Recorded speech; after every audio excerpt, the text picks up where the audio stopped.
Oke, kita mulai. Bismillahirrahmanirrahim. Assalamualaikum warahmatullahi wabarakatuh. Waalaikumsalam warahmatullahi Bertemu kembali di mata kuliah Digital Business and Industry 4.0 dengan Dr. Jerry. Pada hari ini kita akan masuk ke subtopik yaitu B2B e-commerce.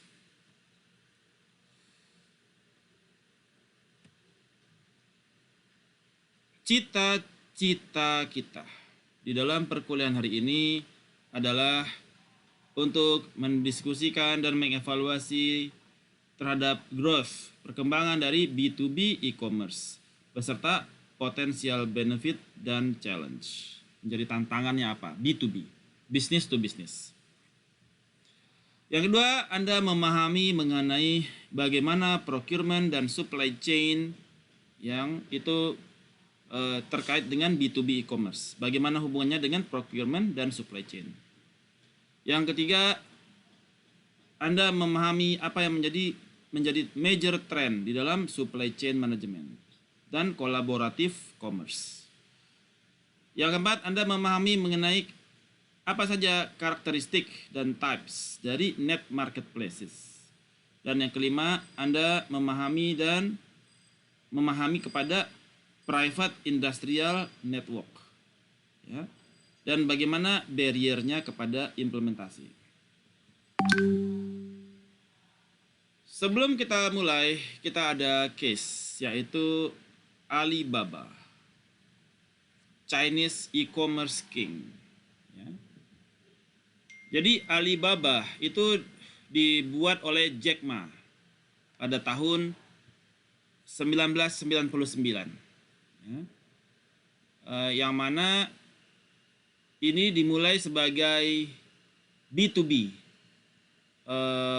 B2B exchange seperti trader, ya, yang mengenable kepada manufaktur di Cina untuk menjual produk mereka kepada klien-kliennya dia atau perusahaan-perusahaan lain di seluruh dunia. Ya. Dulu bukan seluruh dunia, hanya di Cina juga. Jadi manufaktur di Cina, kemudian perusahaan-perusahaan yang membutuhkan produk dari manufaktur tersebut. Jadi B2B. Saat ini Alibaba telah berkembang menjadi perusahaan raksasa, ya.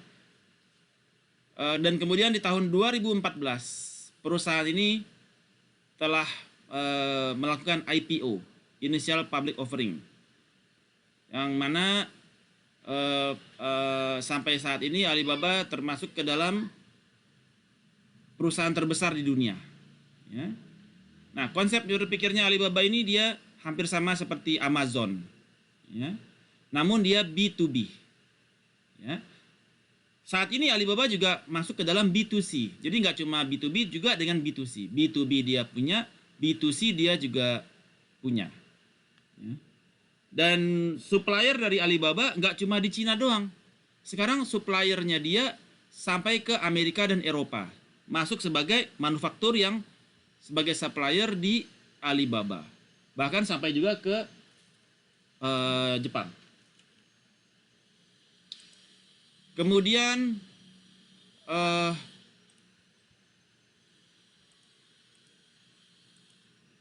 di dalam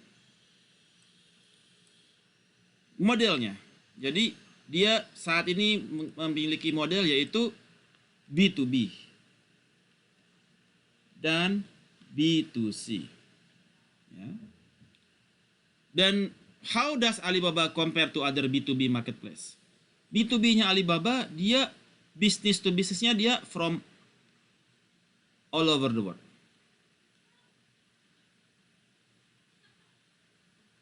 Ya, dan B2B-nya juga all over the world.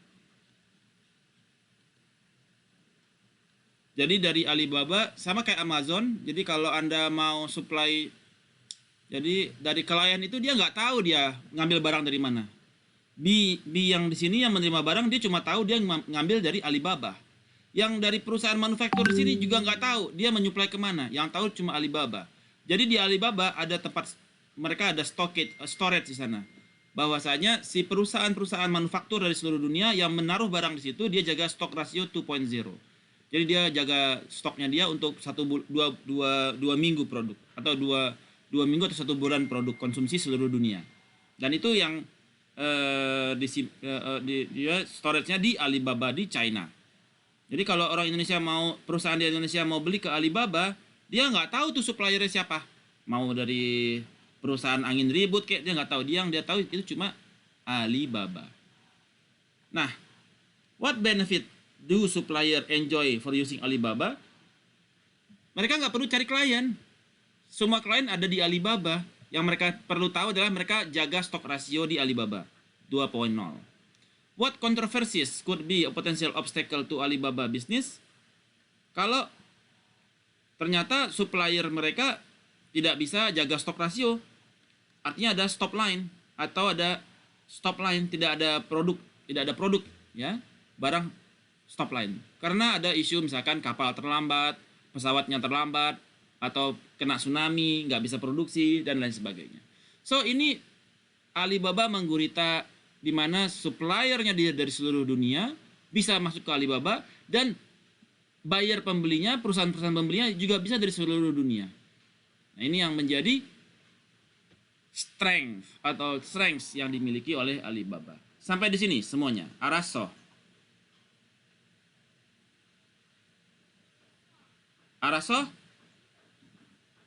Sama. Oke. Nah, di dalam B2B commerce ada banyak sekali tren yang terjadi. Mulai dari flexibilities, ya, terjadinya supply chain yang fleksibel, kemudian net marketplace, cloud computing, big data, internet of things, dan lain sebagainya. Ini mempengaruhi kepada B2B e-commerce. On top of the trends.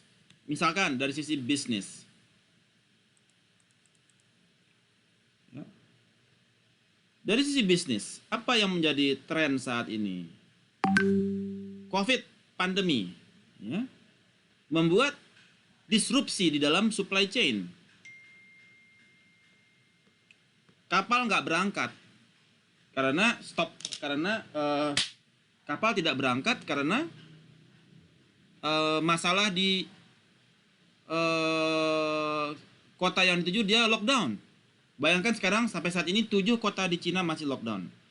7 cities di China lockdown karena COVID rame lagi. Lockdown, betul-betul lockdown. Jadi di Korea Utara COVID lagi rame, korut. Itu juga lockdown. Sehingga terjadi disruption in supply chains.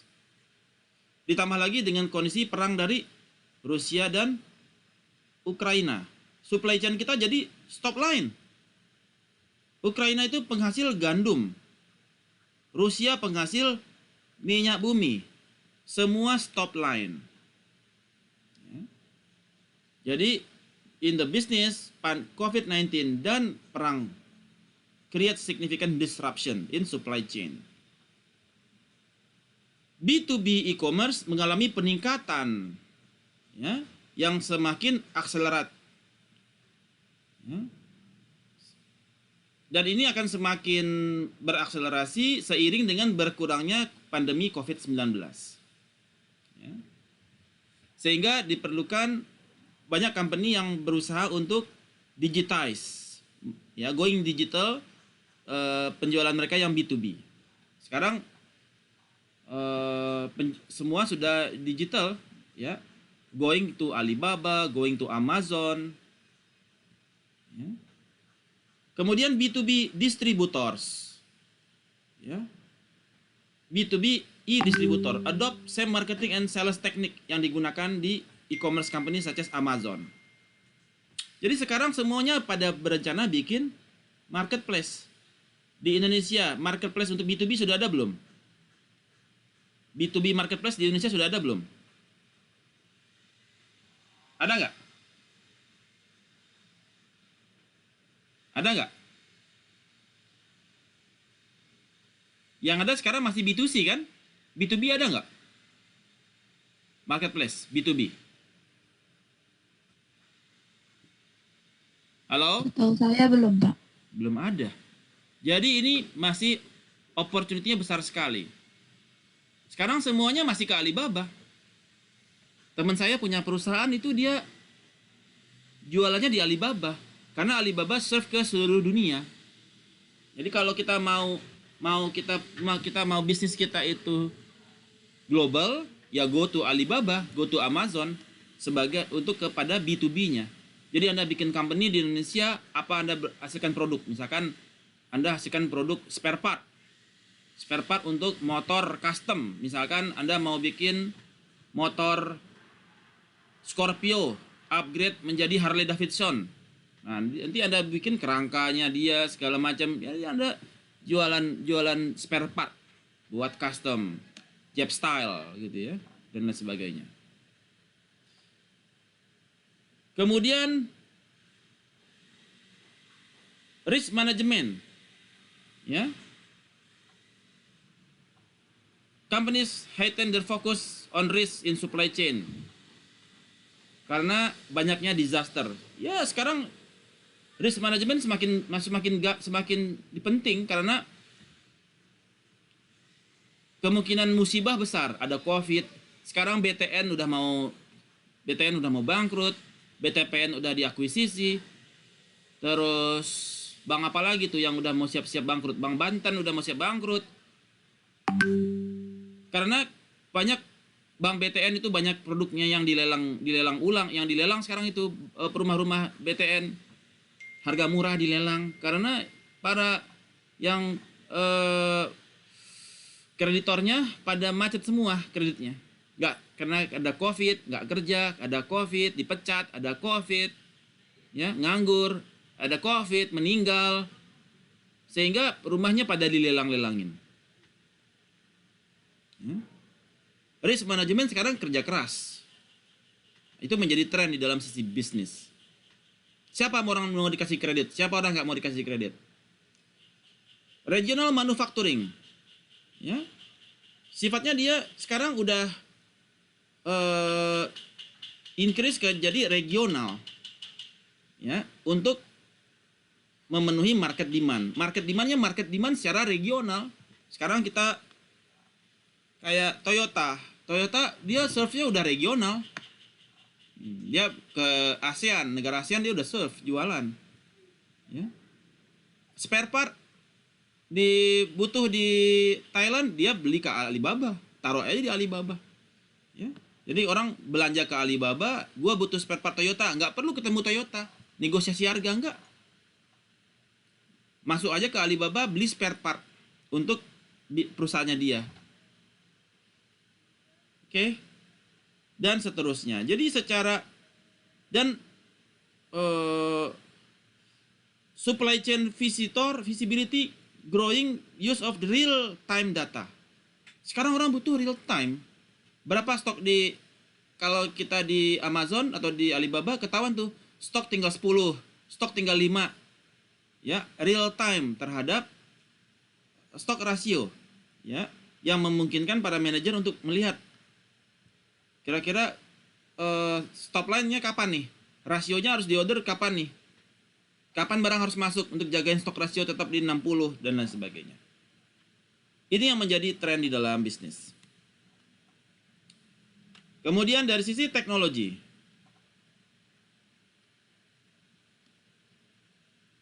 big data, ya, logistik sistem yang dikelola oleh big data itu menjadi on top of, jadi big data B2B on top of big data. Kenapa? Sekarang dengan adanya IoT, QR code, semua data mengalir 24 jam sehari, 24/7, 24 jam 7 hari seminggu, data ngalir terus. Barang kita kargo di mana? Itu membutuhkan tempat penampungan yang sangat besar, maka big data sangat diperlukan. Data Kontainer gerak dari pelabuhan A ke pelabuhan B, kapalnya gerak, itu memancarkan informasi terus. Di mana break bulknya, di mana kontainernya, di mana vesselnya. Itu datanya bergerak terus. Dan itu memancarkan data 24 jam sehari, 7 hari seminggu. Sama kayak Anda pakai Find Friend untuk mengontrol pacar-pacar Anda. Ya, ketahuan nih, si Wati di sini, si Susi di sini, si Sari di sini. Ketika handphonenya Anda synchronize, Anda kontrol tuh pergerakan mereka. Jangan sampai nanti ketahuan gitu ya. Nah, itu on top of big data. Kemudian business analytics semakin berkembang. Ya. Menggunakan business intelligence untuk melihat dashboard perkembangan bisnis. Ya. Dan untuk bisa menemukan profitable customer menggunakan ya neural network misalkan. Neural network model. Atau menggunakan model XGBoost. Ya. Dan lain sebagainya. So, teknologi arahnya ke dalam business analytics berkembang ke arah yang lebih advance untuk melihat profitable customer seperti apa dengan akurasi yang lebih tinggi. Cloud, terjadi migrasi data besar-besaran. Big data sekarang udah on top of cloud computing. Udah nggak ada itu lagi big data beli server. Big data semua di cloud. Ya, seperti Oracle, HP, Google, Microsoft semua sudah pakai cloud. Ya. Mereka semua menyediakan platform. Amazon menyediakan platform juga buat kita kalau mau pakai cloud, big datanya. Namun ketentuan di Indonesia, bank masih belum bisa pakai cloud.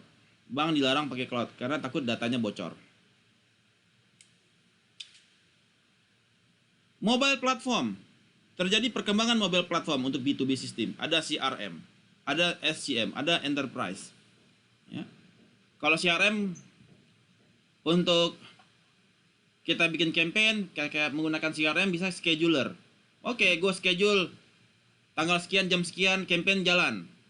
Ya. Kemudian siapa yang mau ditawarin campaign apabila dia bla bla bla kriterianya. Itu dengan B2B, dengan CRM system. Teknologi is there.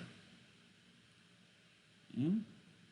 Tugas Anda kemarin ada yang buat MailChimp kan? MailChimp itu termasuk ke dalam CRM. MailChimp. Jadi Anda bisa schedule campaign-nya kapan, hari apa, jam berapa.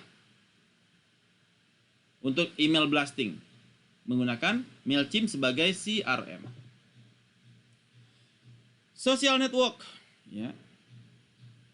Terjadi peningkatan social network platform. Orang sekarang sudah bukan mengejar traffic, tetapi mengejar conversation. Teknologi sudah ke arah conversation. Semakin tinggi conversation terhadap sebuah produk, maka semakin tinggi penjualannya. Bukan traffic, sudah conversation, pembicaraan. IoT, nah tugas Anda. Ya, membuat design thinking produk yang on top of IoT, membuat service yang on top of IoT dengan penggunaan sensor, internet connected sensor dan intelligent device. Nah, seluruh produk on services ke depannya arahnya on top of IoT, bukan sekedar produk tapi ada IoT-nya, sensor. Mobil, ada sensor belakang. Begitu udah deket, sensor. Begitu ngebut, ada mobil di depan, jaraknya radius 10 meter, udah bunyi, Ketika mau nabrak, sensornya langsung matiin mobil. Langsung matiin ban. Sensor. IoT is based on sensor. Jadi kalau Anda bikin tugas, ya, tugasnya IoT tanpa ada sensor, nilainya udah otomatis C. Gak ada sensor. Sensor apa yang mau Anda jual? Kalau di dalam IoT, ada sensor di dalamnya. Begitu juga ketika Anda bikin jurnal. Jurnalnya IoT, gak ada kata-kata sensor, udah pasti C. Kok topiknya IoT gak ada sensor? Ya kan? Semakin banyak sensor digunakan, semakin banyak device digunakan, makin tinggi nilai jurnal Anda. Ya karena semakin tinggi relevansinya kepada IoT. Itu teknologi. Kemudian secara society, semakin tingginya demand untuk supply chain accountability. Ya karena di order nggak akuntabel, nggak ada barang, di order nggak ada barang. Tetapi kalau dengan Alibaba, dengan e-commerce marketplace, itu dia akuntabel, ada monitoring di dalamnya terhadap stok rasio. Ini yang menjadi tren, baik secara bisnis, secara teknologi, dan secara society. Sampai di sini ada pertanyaan? Silakan. Questions? Ayo, questions. Tidak ada? Kalau tidak ada, saya yang tanya.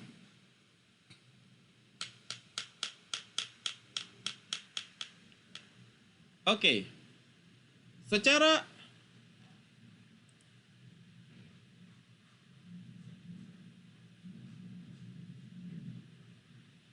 bisnis analytics, apa yang menjadi tren saat ini? Silakan, siapa yang bisa jawab?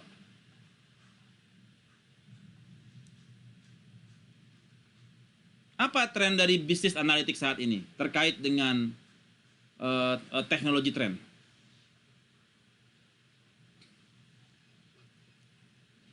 Siapa yang bisa jawab?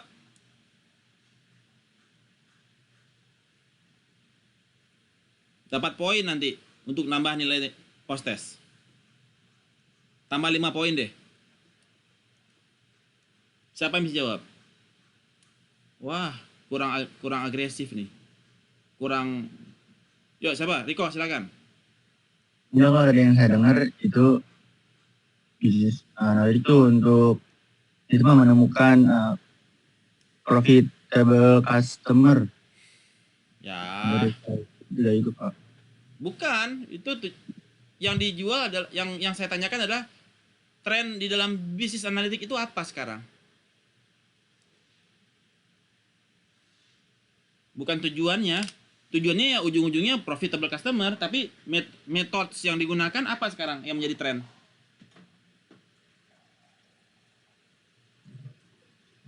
Wah, nggak merhatiin nih. Siapa yang bisa jawab?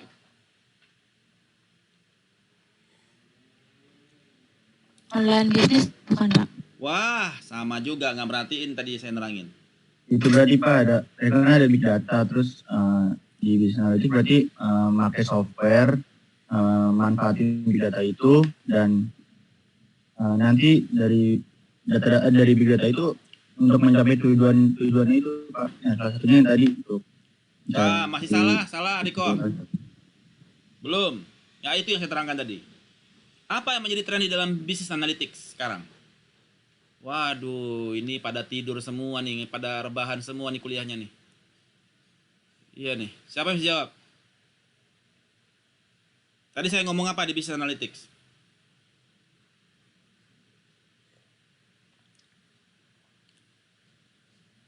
Waduh, saya curiga nih udah pada tidur semua.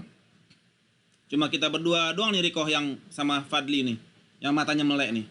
Yang lain udah pada nonton TV, main Mobile Legend, dengerin musik, bla bla bla bla bla bla. Saya tes deh. Kalista, apa tadi bisnis analitik saya bahas? Coba jelaskan ulang. Kalista. Iya, Pak. Nah, tadi saya ngobrol apa di bisnis analitik tren? Apa yang menjadi tren saat ini?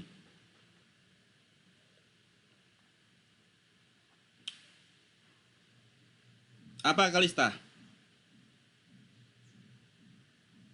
Yang tadi saya dengar sih tentang Coba big kalau data saya itu. ajak ngobrol open cam Kalista. Dosennya buka kamera, masa mahasiswa nggak buka kamera kalau diajak ngobrol?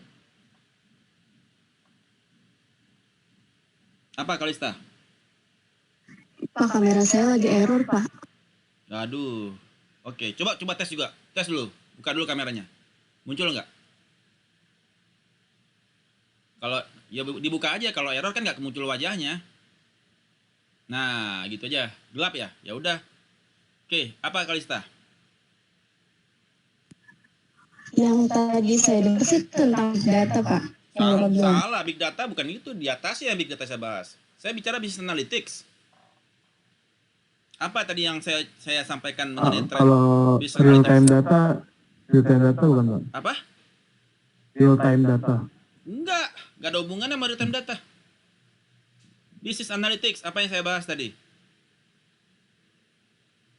Wah, ya kan, nggak ada yang merhatiin nih. Rodiah, business analytics, tentang apa tadi Rodiah? Rodiah, open cam Rodiah.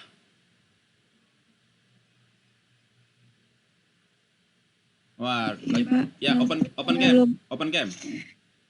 Saya nggak bisa open cam, Pak. Saya lagi sakit. Lagi sakit. Ya udah, gak usah deh. Oke, open. Apa yang tadi saya bahas Rodiah? Business analytics. Maaf ya, Pak. Yang saya tahu informasinya, Pak. Tentang informasi, jadi semuanya bisa. Dah nggak nyambung Rodiah, nggak nyambung. Udah pada nggak dong nih semuanya nih. Ada yang bisa jawab nggak? Apa business analytics trennya sekarang? Mungkin yang memperkirakan yang nanti ke depannya, Pak. Ya iya, apa ke depannya? Ke depannya apa? Business analytics. Oh, contohnya, Pak. Iyalah, apa? Nah, nanar semua. Oke. Kacau kan? Siapa yang bisa jawab sebelum saya jelasin? Ada yang bisa jawab nggak? Nggak ada. 5, 4, 3, 2, 1, tetot. Waduh. Kacau. Neural network, XGBoost. Ini yang menjadi bisnis analitik ke depan. Ya. Penggunaan neural network, XGBoost, random forest, support vector machine, teknologi tren ke sana. Saya udah terangin tadi. Ya. Untuk menentukan customer yang profitable, untuk menentukan segmentasi, untuk menentukan banyak model. Menggunakan paling tinggi, yang paling sering sekarang digunakan adalah neural network. Di dalam strategic management pun menggunakan neural network. Di dalam marketing pun menggunakan neural network. Di dalam kedokteran menggunakan neural network. Ya. Ini yang ke depan. Oke. Kayaknya pada banyak yang ini ya.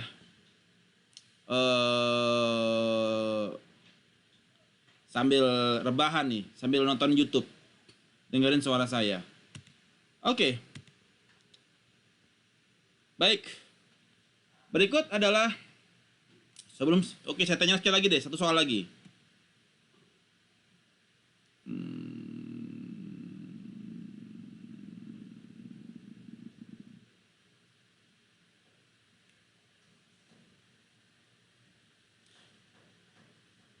Bagaimana pengaruh IoT? Apa yang menjadi tren dari sisi IoT saat ini? Apa tren dalam IoT saat ini? Ada yang bisa jawab nggak?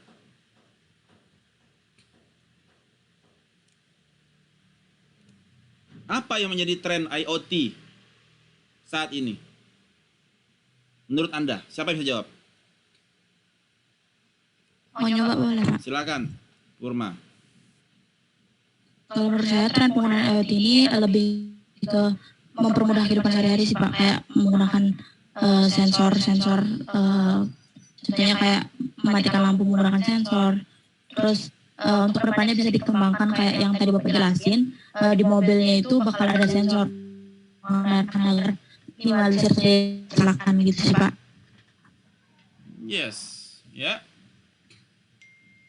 Jadi ke depan semua akan based on IoT, dan apa yang menjadi teknologi tren adalah IoT ini menyiram data 24 jam 7 hari seminggu.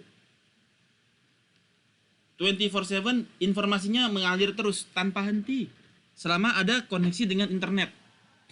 Jadi IoT adalah internet connected sensor. Sensor yang terkoneksi dengan internet. Bisa taruh kartu, bisa ada wifi yang datanya disiram terus ke website Anda, kalau Anda pakai website, ya. Dan data tersimpan di web Anda. Ya. Ini menjadi tren IoT ke depan. Alright. Jadi ada beberapa basic definition di sini, yaitu B2B. B2B yaitu business to business.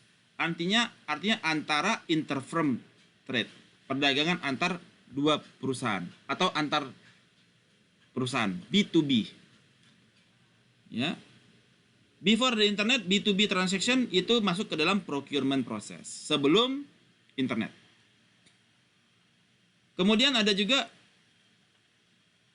yang dia B2B e-commerce, yang dia itu enable by internet. Dengan adanya internet, transaksi nggak mesti pakai procurement, nggak mesti pakai invoice, packing list, bill of lading, PO, fax, no. Dengan B2B e-commerce, ya, kegiatan B2B commerce yang tadi dilakukan oleh procurement bisa di-handle oleh internet. Otomasi. Kemudian supply chain. Supply chain, ya, untuk pasokan supply pasokan. Nah, sifatnya sekarang juga sudah global. Supply chain dibutuhkan untuk memproduksi sebuah produk secara efisien.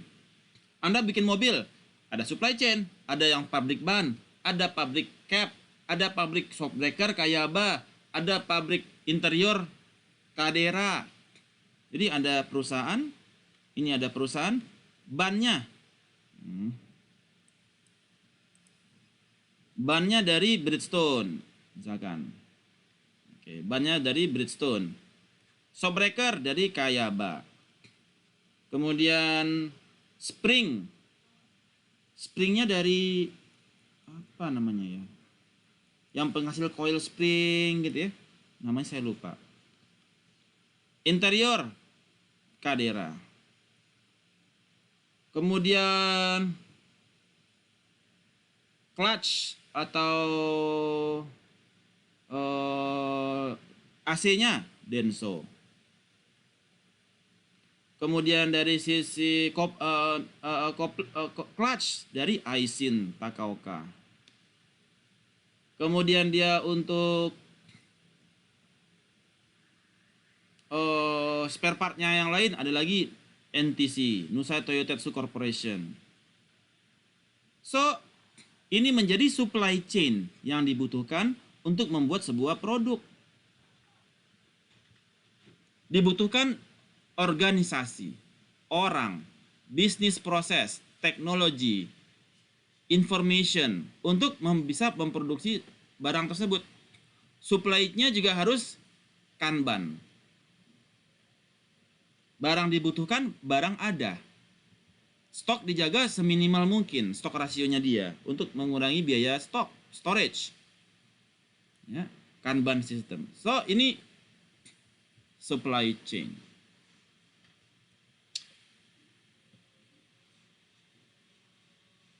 Di dalam B2B commerce terjadi evolusi dari yang dulu sebelumnya dia manual menjadi automated order entry. Dulu kalau kita mau order, keluarin PO, purchase order, di fax.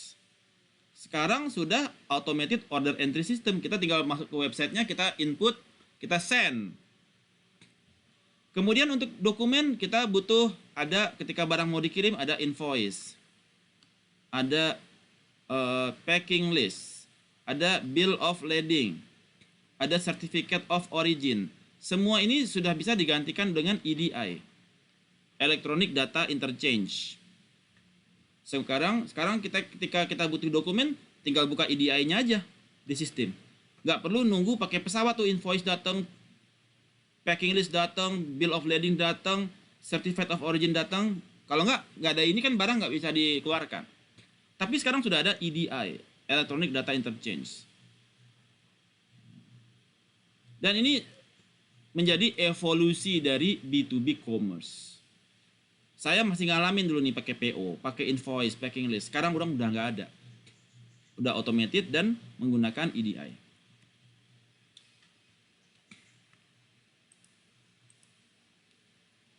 Nah,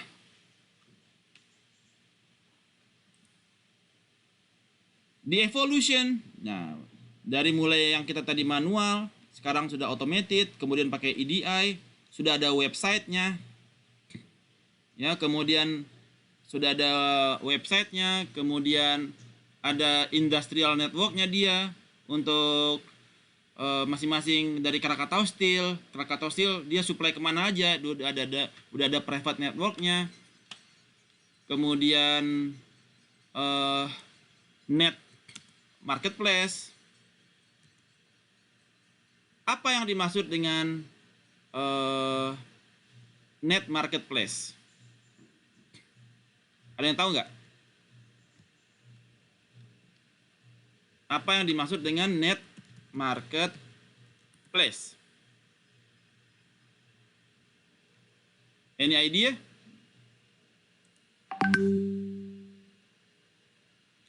Net marketplace adalah seperti Alibaba. Alibaba itu adalah net marketplace, di mana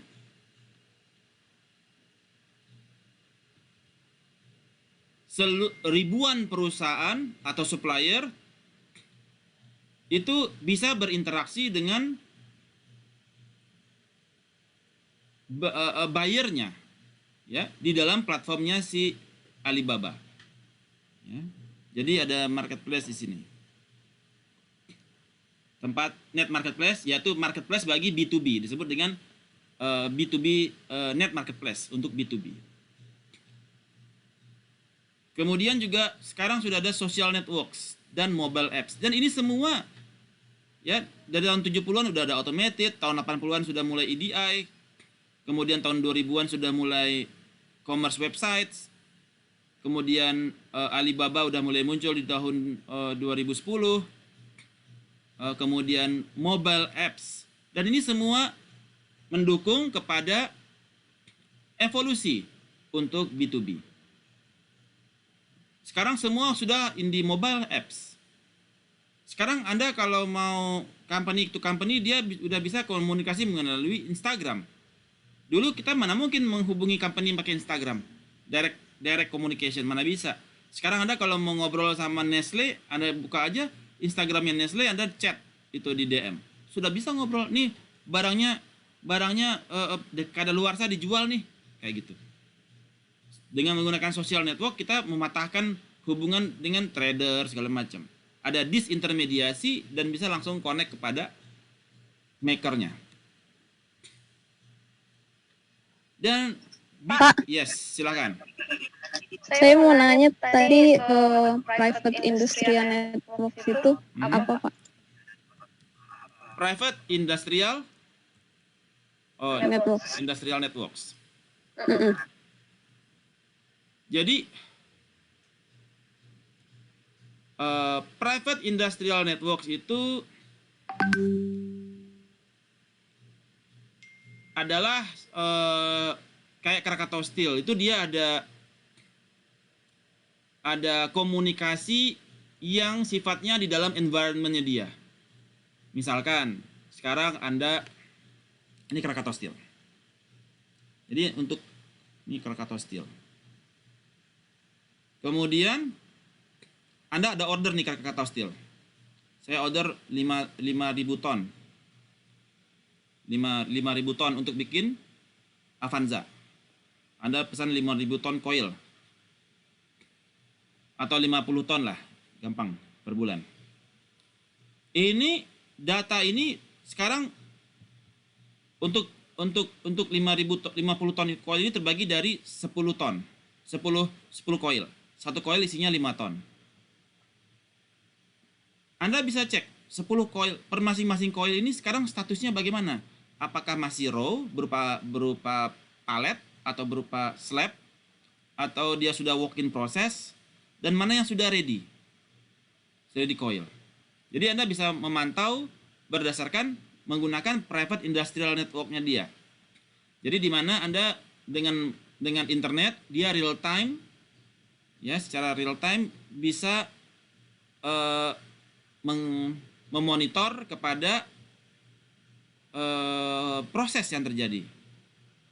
Nah, karena Anda sudah punya order ke dia kan, raw material Anda adalah coil tersebut. Bagi dia itu adalah mulai dari slab itu bahan mentah, biji besi mentah, kemudian dimasukkan ke dalam furnace, blast furnace sebagai working process. Kemudian nanti kalau sudah di rolling, dia jadi ready untuk coil. Itu ada di dalam private industrial network yang menjadi communication environment Anda, ya, dari Krakatau Steel kepada perusahaan-perusahaannya. Menjawab, tadi sampai tanya ya? Saya Pak Selumita. Oh. Paham Pak. Jadi dia ngasih lihat prosesnya gitu ya Pak. Sudah Kalau berapa kita persen mau yang jadi? beli. Yang ini masih slab, yang ini masih di working process. Jadi dia ada private communication dengan dia punya buyer. Jadi Paham, Pak. si buyer tertahu, waduh, ini kayaknya gue bakal telat nih. Barang lu belum jadi nih, masih working process. Terus gimana dong, kata si Krakatau Steel? Gue kalau nggak dapat barang, gue stop line nih. Oke, Krakatau Steel kemudian mencarikan solusi. Ini ada stok lagi yang udah ready nih. Gue kirim yang ini dulu deh, buat lu deh. Nah, jadi sehingga si buyer nggak kaget. Kok tiba-tiba barangnya nggak datang? Kok barangnya belum sampai? Tiba-tiba stop line kan? Sekarang kan tujuannya bukan sekedar kasih barang, tetapi bagaimana Krakatau Steel bisa memastikan bahwasanya kliennya dia nggak stop line, tetap beroperasi secara normal. Nah, dengan adanya private industrial network ini, klien bisa melihat posisi barang di mana kira-kira on time nggak, lead time-nya bakalan terpenuhi apa tidak, apakah comply atau gimana. Kebayang ya, Solomita ya? Kebayang, Pak. Oke, good. Nah, peningkatan B2B commerce, ya, 50% dari commerce di Amerika itu adalah B2B. Ya, 50% itu B2B. Dan private industrial network continue to play dominant role in B2B. Semua bisa lihat, barang gue udah sampai mana? Barang gue udah sampai belum? Barang gue udah jadi belum? Dia nggak perlu nelpon. Masuk ke sistem kelihatan tuh.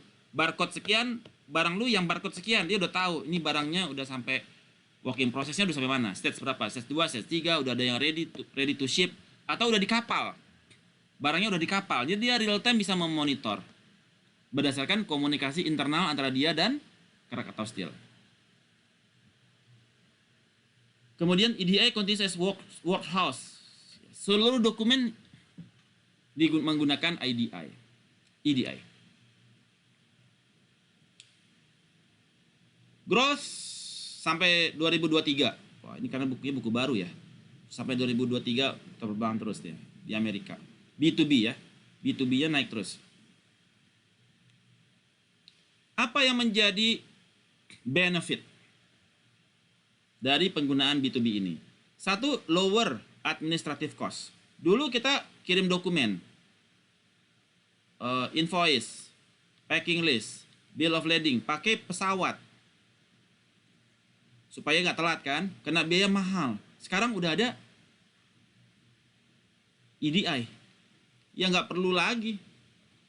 Lower searching cost. Dulu saya keliling-keliling tuh ke Thailand, mampir ke pabrik, lihat ke Thai Fan Center, lihat ke Siam Nippon Pipe untuk ngecek barang segala macam, harganya nego-nego.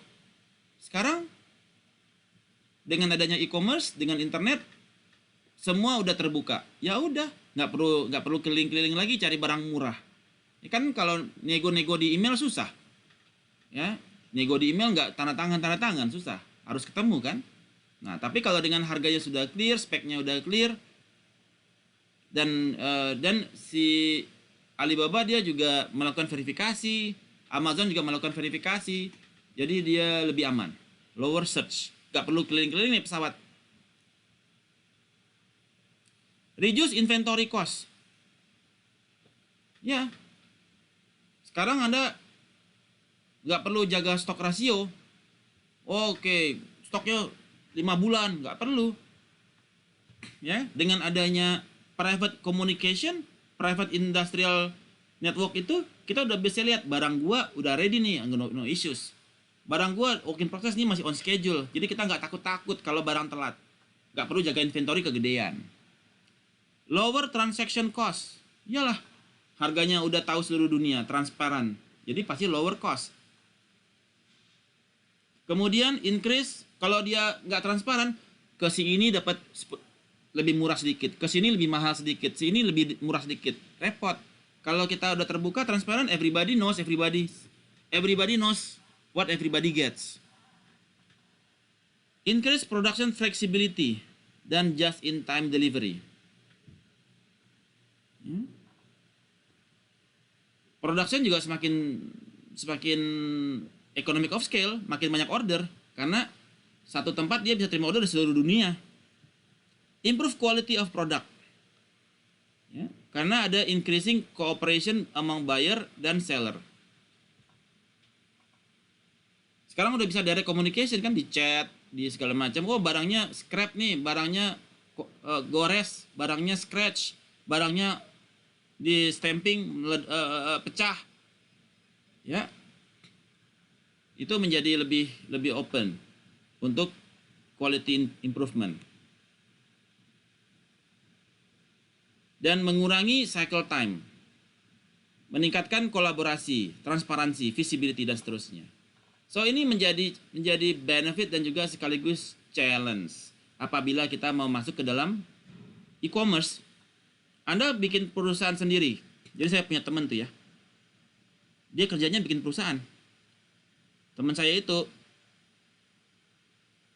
kita butuh apa? Dia di Telkom ya, di Telkom. Oh, kita butuh apa? Oh, butuh ini. Udah bikin company baru, Infomedia di Telkom ya. Terus, oh kita butuh apa? Kita butuh ini. Oke, bikin lagi perusahaan baru, namanya anak perusahaan Telkom, bikin lagi. Sehingga Telkom itu anak perusahaannya banyak banget. Setiap butuh sesuatu dia bikin perusahaan, Kerjaannya, hobinya Telkom itu bikin perusahaan anak, ya. Jadi dia nggak mau dia beli barang, dia maunya bikin produk. Oh, sekarang kita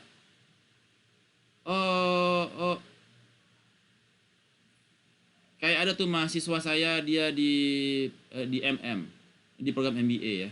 Dia hobinya bikin company. Oh, lagi butuh ini sekarang, dia misalkan rumah sakit lagi butuh biodegradable plastik. Nah, ini ada benar nih. Biodegradable plastik. Untuk membuat semua alat kesehatan. Sekarang alat kesehatan itu harus, peraturan pemerintah harus yang biodegradable. Nggak boleh yang bahan plastik, yang dia biodegradable. Nah, sekarang kan semuanya plastik tuh, sehingga dia nggak degradable. Kemudian dia nggak mau dia impor dari Jepang. Wah, daripada gue impor dari Jepang mahal, mending gue bikin deh. Akhirnya dia bikin perusahaan sendiri. PT apalah, PT Angin Ribut gitu. Dia bikin perusahaannya, terus dia bikin produknya. Pokoknya ada kebutuhan produk, yang ada cuma impor, dia bikin company. Yang nggak ada di Indonesia, kesempatan buat kita, bikin dong perusahaannya di Indonesia. Masa kita cuma bisa jadi calo doang, ngambil barang dari Jepang terus kita jual, calo namanya. Pikirkan, bikin dong. Akhirnya dia membuat dari rumput laut dia untuk bikin slabnya dia atau paletnya dia. Kemudian dari palet itu bisa dibangun untuk alat-alat kesehatan. Dia bikin dari rumput laut dari Halmahera, dari Makassar, dari Lampung, rumput laut dia kumpulin, dia bawa ke pabriknya dia di Sentul, dibikin untuk biodegradable palet. Jadi dari situ baru dia supply B2B. Dari situ baru dia kirim ke perusahaan-perusahaan yang sebelumnya mencetak dengan plastik. Sekarang pakai biodegradable product. Dan dia satu-satunya perusahaan di Indonesia. Jadi kalau kita melihat kebutuhan commerce B2B, kita lihat ini ada nggak di dalam negeri. Kalau nggak ada, buat opportunities. Kita kolaborasi dengan perusahaan lain, kita bikin tuh. Ya. Biodegradable product. Nah, peraturan pemerintah, produknya harus biodegradable. produsennya nggak ada. Tidak ada produsen yang menghasilkan, yang memiliki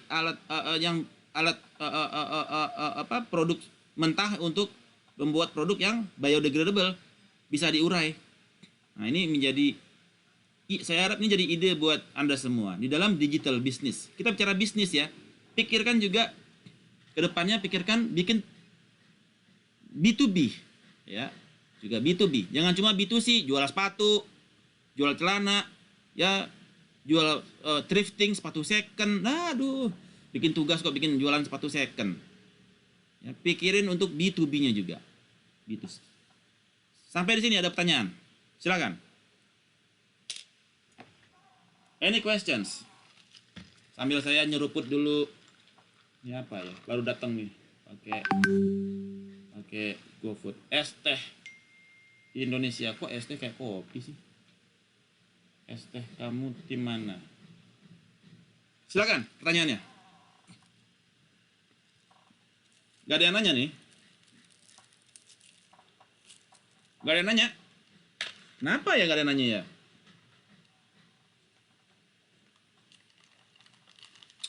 Riko, Fadil, gak ada yang mau nanya nih? Mungkin saya belum mengerti yang ini Pak. Yang mana? Belum paham banget yang di slide sebelumnya Pak. Yang mana tuh? Itu yang awal sih yang lower itu. Yang apa? Lower minus. Yang mana? Yang itu Pak, yang di slide 15 ya, yang itu. Ini apa ya? Mungkin yang awal-awal itu Pak. Yang dari lower administratif, lower search cost, Oh. yang dari situ Pak. Mungkin sampai 3 itu tuh Pak, 3 poin dari pertama. Lower administrative cost. Dulu kita kalau mau custom clearance butuh invoice, packing list, bill of lading. Sekarang nggak perlu, sudah ada EDI, Electronic Data Interchange, data tinggal ditarik. Jadi nggak ada lagi biaya pesawat, ada administratif kan? Tidak perlu bayar biaya kirim-kirim, cost. Ya. Ada lagi kayak kita misalkan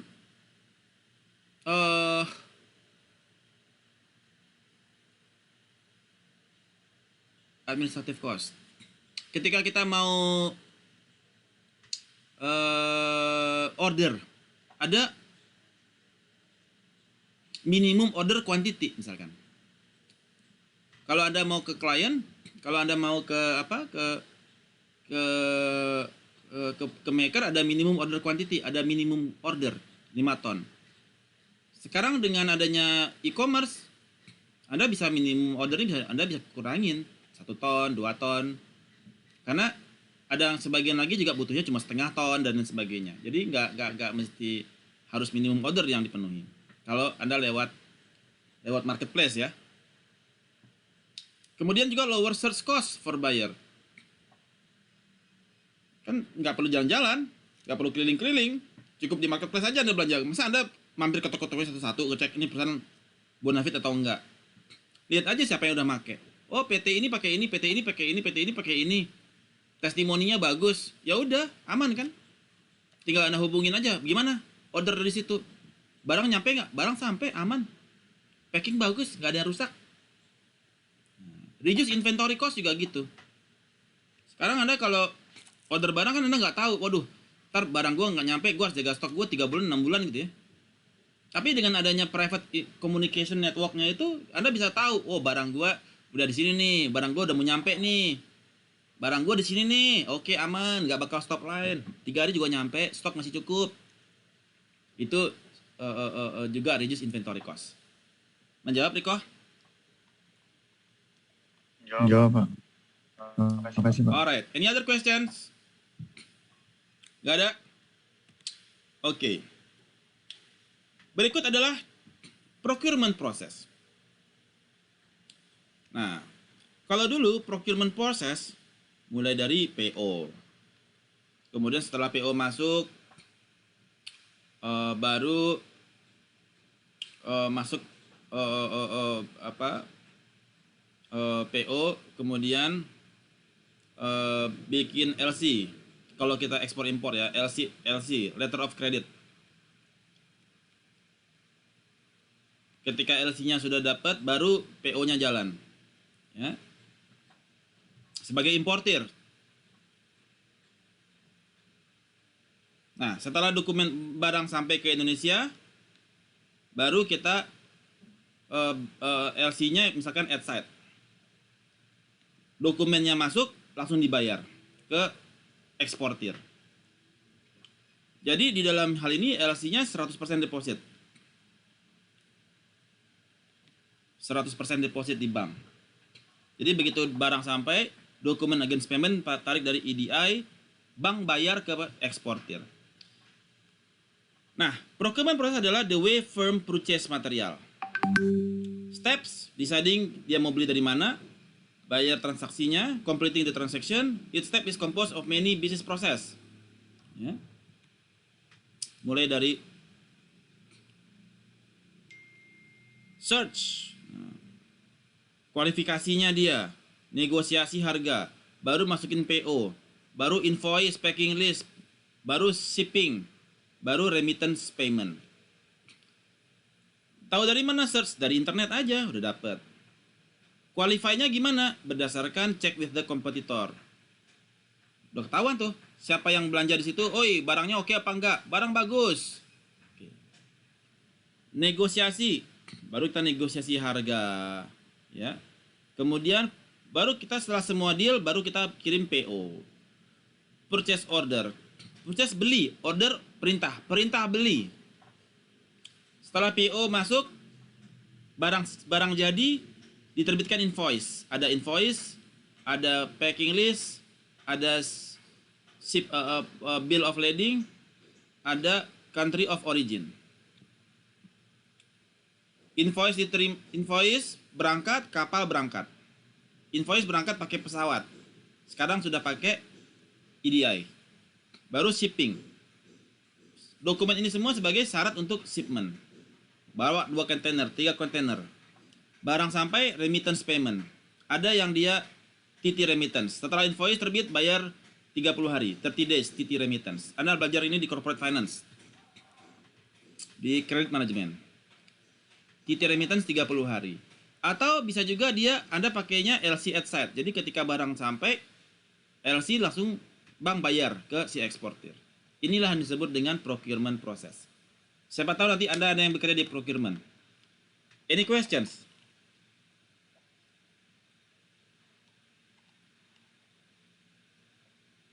Questions? Gak ada yang tertarik bekerja di procurement ya? Alright.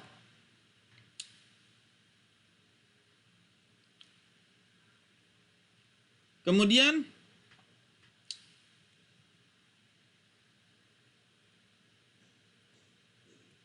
types of procurement. Ada 2 macam produk. Yaitu ada yang disebut dengan direct goods yang berpengaruh kepada produksi dan indirect goods yang tidak secara langsung berpengaruh kepada produksi. Perusahaan menggunakan 2 methods to purchase. Ada yang menggunakan kontrak atau yang spot. Spot yang dibutuhkan immediate. Kalau kontrak yang dia long term agreement. Kalau Anda mau dengan Krakatau Steel, dia nggak mau spot. Kalau spot, Anda langsung beli aja after market. Kalau yang mau ke Krakatau pakai kontrak, dia pakai long term. Ya. Kalau spot itu biasanya in the marketplace. Bisa dapat. Procurement is highly intensive. Ya. Intensive labor. Purchasing manager, dia adalah key player di dalam procurement. Dia yang mengambil keputusan terkait dengan solusi kepada B2B commerce. Itu yang terkait dengan procurement. Kemudian supplier ini juga ada, kemudian kita masuk ke dalam supplier. Supplier ada yang disebut dengan multi-tier supplier. Ya. Di mana supply-nya itu terdiri dari atas banyak companies. Ya. challenge di dalam multi-tier supplier ini adalah supply chain visibility, demand forecast-nya sekarang seperti apa, naik apa turun, scheduling production-nya gimana, bagaimana sistem order management dan logistik management. Banyak sekali challenge di dalam multi-tier supply chain. Karena dari banyak supply chain dia harus, ini misalkan supply chain, dia harus menjaga Kanban. Banyak perusahaan supply kan? Kanbannya bagaimana? Kanban itu artinya barang diterima saat barang dibutuhkan. Itu terkait dengan logistik, terkait dengan scheduling, terkait dengan order, dan terkait juga dengan demand. Nah, ini ada seller, ada buyer. Si seller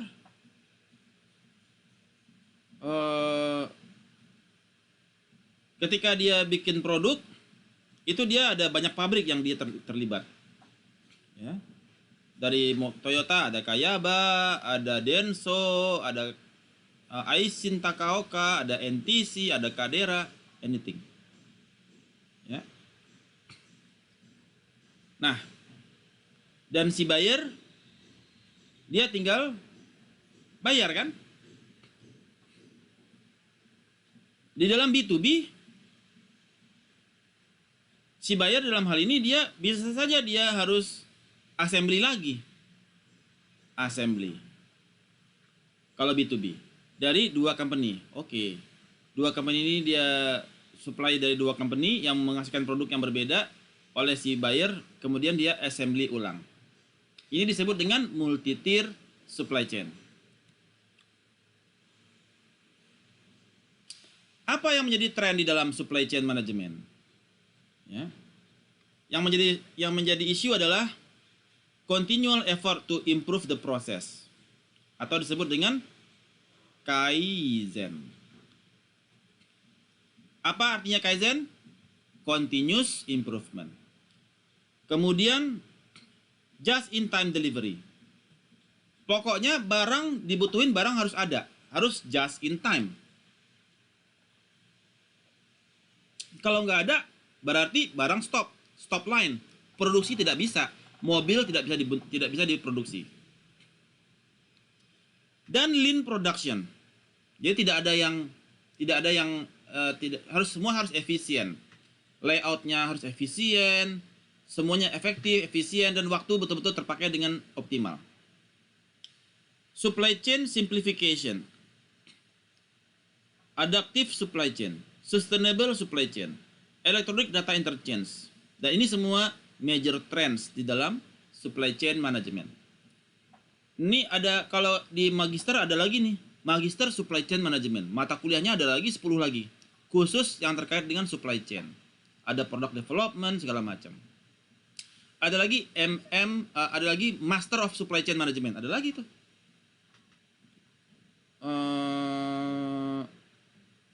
Oke. Just in time. Ya. Bagaimana kita di dalam just in time, bagaimana kita metode pada inventory kita supaya murah. Jangan sampai inventory kita kegedean, akhirnya kita bayar mahal untuk storage. Nah, bego aja. Kemudian lean production. Ya, bagaimana kita fokus on elimination of waste. Segala sesuatu yang bisa dibuang, nggak penting. Ya, yang nggak namun value-nya tetap terjaga. Jadi kita lean production.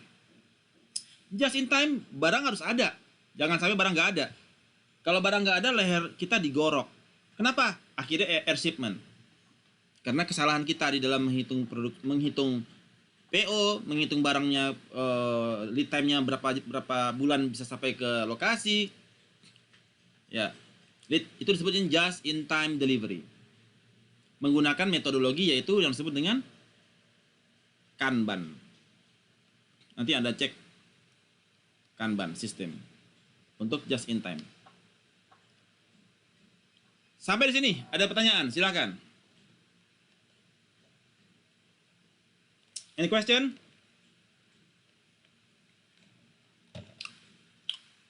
All good? Kapish? Kapis? Nggak ada yang sahut nih. Untuk Oke, kalau sudah pronto saya tanyakan.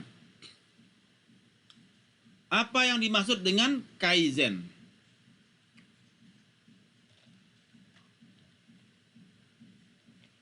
Siapa yang bisa jawab? Apa yang dimaksud dengan Kaizen? Mulyani, bisa jawab nggak, Mul?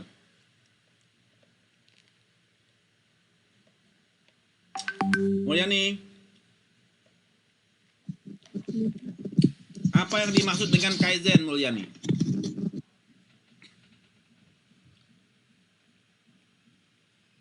Mulyani masih mute.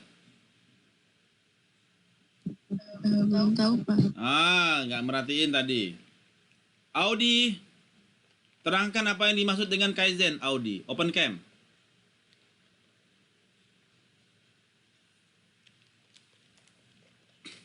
Lagi bobok ya? Bagas, terangkan apa yang dimaksud dengan Kaizen.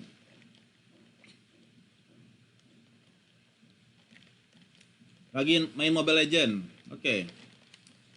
Evelyn, terangkan apa yang dimaksud dengan Kaizen.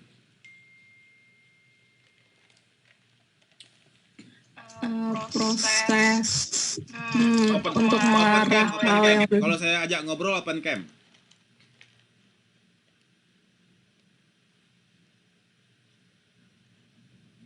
Apa Evelyn?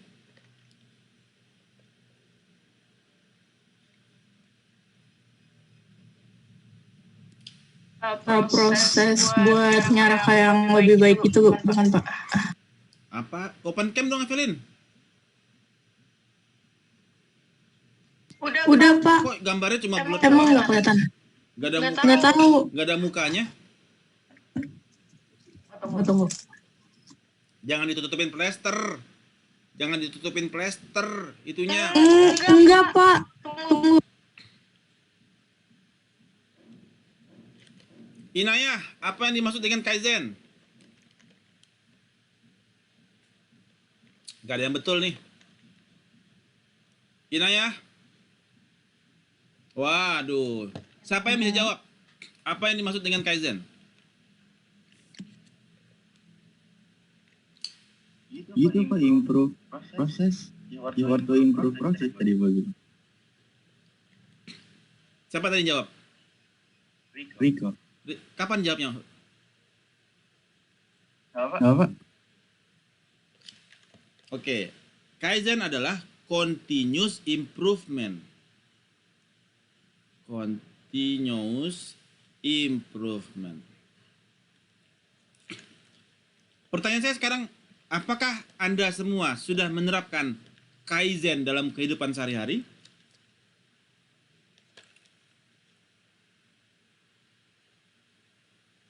Apakah Anda semua sudah menerapkan Kaizen dalam sehari-hari? Sudah, Pak. Gimana sudahnya, Purma? Apa yang Anda lakukan?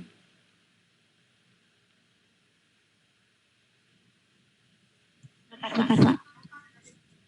Semisalnya itu kan itu tuh kayak improve, kayak perubahan yang lebih baik gitu ya Pak ya, continuous secara berkala gitu. Contohnya sekarang saya nggak ngerti gitu tentang IoT gitu, terus saya terus belajar mengimprove saya sampai saya ngerti gimana apa itu IoT, gimana penerapannya hingga bisa kayak membuat IoT itu gitu Pak. Nah, itu disebut dengan Kaizen, betul sekali. Kaizen, continuous improvement. Anda harus bisa mengupgrade diri Anda secara mandiri.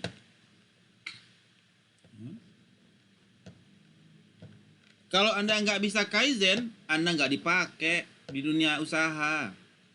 Nggak kepake. Ada Anda, nggak penting. Ya,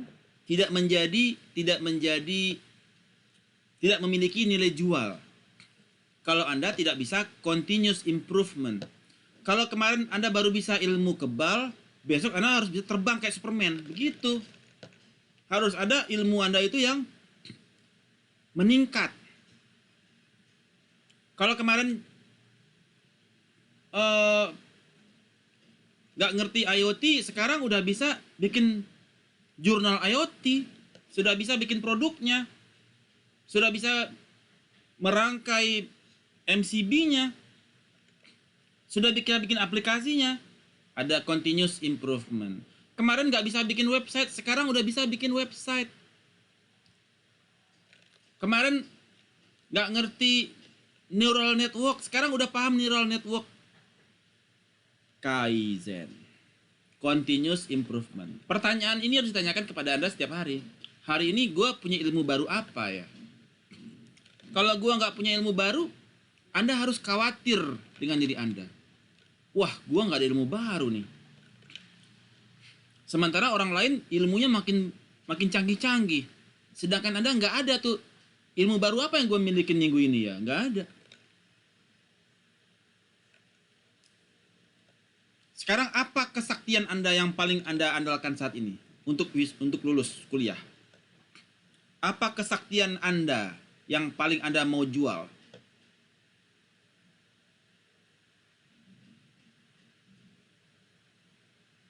Ada yang bisa jawab gak? Riko, sekarang kesaktian lu udah sampai mana, Riko? Maksud dari kesaktian itu apa juga maksudnya? Lu kesaktian lu apa sekarang? Saya udah bisa bikin bikin search engine optimizer, Pak. Saya udah bisa bikin produk IoT, Pak. Saya udah bisa bikin modeling neural network, Pak. Saya udah bisa bikin apa kesaktian yang Anda miliki selama kuliah di Bakri ini? Udah bisa bikin apa aja Anda?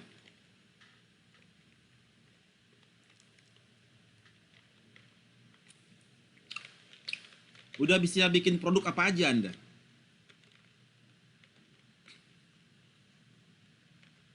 Paling enggak nanti kalau Anda berantem dengan kompetitor Anda dari luar negeri, jurus yang mau Anda pakai jurus apa? Anda mau jual ilmu kesaktian Anda yang mana, Riko? Udah ada kebayang belum, Riko? Ya, kebayang. Apa yang saat ini yang Anda miliki, apa kesaktian yang Anda miliki untuk berantem tuh sama Amitabh Bachchan? Untuk berantem sama Yosuke Yamamoto? Untuk berantem sama Vladimir Belezensky? Untuk berantem sama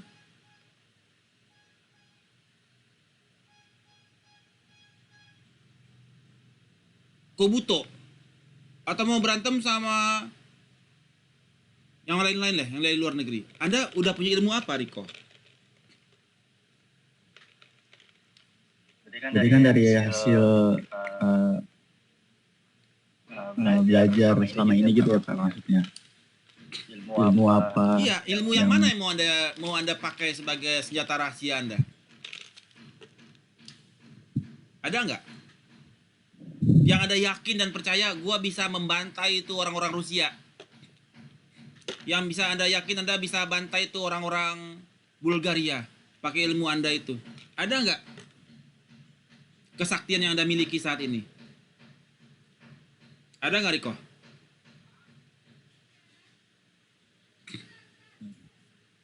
Ada nggak, Riko?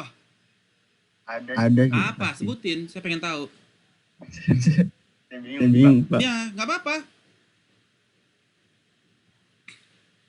Apa senjata Anda, Riko? Semuanya pikirin. Pertanyaan yang sama saya mau tanyain satu-satu nanti. Apa, Riko? Sebutin.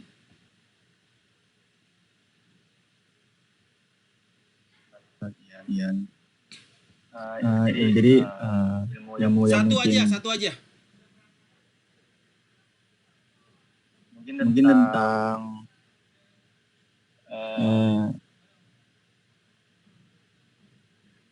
krisis manajemen gitu Pak. Apaan krisis manajemen? Itu apa itu? Oke. Apa itu? Ya, kan yang mungkin itu kan berarti kesaktian mungkin yang lebih jadi yang Bapak yang saya lebih kuasai gitu ya Pak ya? Ya, apa yang Anda kuasai selama kuliah? Udah berapa tahun kuliah ini? 2 Udah 2 tahun. tahun. Udah bisa terbang belum? Apa? Ilmu apa yang Anda mau pamerin melawan orang Bulgaria nanti? Gak ada. Harus buat Satu, apa gitu Pak? enggak mesti buat. Apa yang Anda yakin dengan ilmu ini Anda bisa mengalahkan orang Bulgaria apa? Oke, lewat. Nggak tahu apa yang mau dijual. Fadil, lu mau jual kesaktian apa Fadil? Untuk ngalahin orang Ukraina? Ini mungkin Pak konsep design thinking mungkin Pak. Kok konsep? Maksudnya kayak cara bagaimana gitu Pak dengan tahap-tahap yang lebih rinci gitu Pak. Good. Bagus, bisa. Purma, apa ajiannya? Simpanan ajian Purma apa yang mau dipakai? Rawa rontek. Ayo Purma, masih mute. Masih mikir Pak. Ini yang harus kalian pikirkan sekarang. Jangan nanti pas sudah kerja baru Anda mikir, gue bisa apa ya? Baru bingung mau nyari-nyari kesaktian. Ya.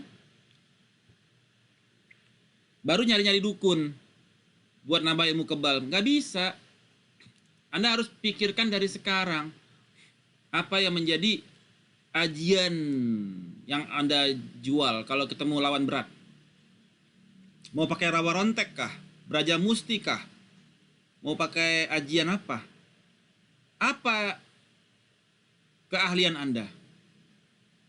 Anda harus punya. Dan Anda harus punya portofolio itu. Kalau ini aji ini nggak mempan, gue punya aji yang kedua. Kalau aji ini nggak mempan, gue punya aji yang ketiga. Kalau Anda nggak punya, minta kepada guru-gurunya. Minta ke dosen-dosen di sini. Pak, saya butuh perdalam ilmu ini, Pak. Saya harus kemana? Ya, masing-masing punya ilmunya masing-masing. Nah, Anda mau minatnya Anda kemana? Saya ke risk management. Oh, siapa yang jago risk management? Dosen. Ada proyeknya Pak, bikin jurnal Pak. Saya bantuin dong, saya mau bantu jurnal dong Pak. Bikin jurnal terkait ini Pak. Atau Bapak terserah deh, Bapak mau jurnal. Saya yang kerjain Pak. Bapak penulis pertama deh. Saya mau belajar ini, tapi Bapak arahin saya ya. Proaktif kita. Kalau kita memang arahnya, oke, gue mau ke arah sini nih. Gue mau ke produksi oil and gas. Atau gue mau masuk ke wilayah supply chain management. Oh, saya mau masuk ke wilayah strategic management. Anda harus punya portofolio produk. Produk Anda itu apa? Jurnal. Anda tawarkan tuh ke dosennya, Pak, Bapak mau bikin jurnal nggak terkait ini? Saya yang bikinin deh, Bapak penulis pertama. Tapi Bapak kasih tahu ke saya mesti kayak gimana supaya saya tahu nanti masalah ini gimana sih, masalah ini penyelesaiannya. Nah, itu salah satu cara untuk Anda kaizen. Continuous improvement, meningkatkan kapasitas otak Anda. Kapasitas otak Anda tuh Anda bisa kembangkan. Oh, saya mau masuk ke IT, Pak, mau ke business intelligence. Loh, business intelligence. Nah, kan ada yang tadi di sini nih kan. Business intelligence. Anda misalkan ke business intelligence di mana tadi tuh? Nah, ada business intelligence dan lain sebagainya. Nah, ini business intelligence. Ya. Nah. Oh, Pak, ada saya mau bikin business intelligence. Bapak mau bikin jurnal nggak, Pak? Atau business analytics menggunakan neural network. Pak, mau bikin jurnal nggak, Pak? Saya bikinin deh, Pak. Bapak maunya kayak gimana? Ntar saya belajar, Pak. Saya pengen bikin jurnal terkait ini, Pak. Karena saya masih nanti kerjanya ke bidang IT. Atau saya terkait bidangnya misalkan ke policy. Bagaimana bikin policy menggunakan neural network. Oke, good. Kita bikin. Nah, topiknya ini, dan ini. Kamu kerja ini. Saya gak ada waktu buat nulis. Kamu yang nulis. Kayak begitu. Makin banyak portofolio Anda, itu semakin bagus. Itu menjadi kaizen Anda. Continuous improvement. Prof, mau bikin innovation, saya mau bikin jurnal terkait innovation. Prof, sebagai penulis pertama saya corresponding author deh, saya yang ngurusin semuanya. Tapi saya pengen paham, karena saya nggak paham, saya pengen karir saya di bidang itu. Kaizen. Kebayang semuanya? Ya. Tanyakan kepada diri Anda, 10 tahun lagi Anda mau di mana? Oh, saya mau sebagai apa gitu. Telekomunikasi. Atau oke, kalau gitu bikin jurnal terkait telekomunikasi. Kerjasama sama dosennya. Dosen-dosen itu semua pengen jadi profesor. Bagaimana cara jadi profesor? Jurnal mereka harus masif. Nah, kalau Anda pengen juga belajar, mereka dengan senang hati tuh. Oke, kalau gitu lu jadi ini ya, corresponding author ya. Oke.